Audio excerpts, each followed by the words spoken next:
Here's another offering included in the bundle. This glider has got 6-foot wingspan. It's rather more traditional.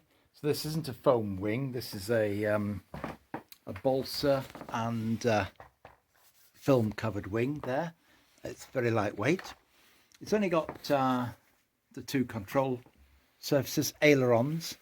As you can see underneath, there are pockets for the that cover the servos. A couple of wires that come in here, labelled up so I get whichever servo is which, so I can plug that in correctly. And the receiver's set up so that it will, operate the servos either individually or together. So although you've got those two control surfaces, you can operate it as ailerons. Well, you've got to, because there's no turning motion on the back to turn the glider, but you can also operate them together a bit like flaps. You'll know that if you know this sort of model, because you've got the separate servos on separate channels and the transmitter does the appropriate mixing binding. Again, it's fitted with the Spektrum receiver, so it's on the digital sort.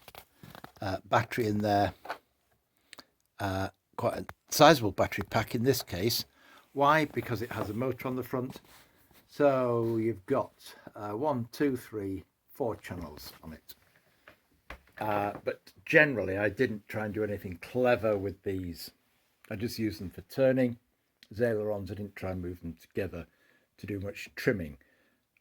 You can trim it out a bit with those. As I say, just the one elevator on the back, no rudder on it on this one, and use nylon screws to attach the wing to the glider. Then if you do happen to cartwheel as you come into land, the nylon screws will break. So you always need, well, don't always, take a couple of spare sets of nylon screws just in case you have some gusty conditions and a couple of crash lands. It's got the propellers if you want to quickly get to height there.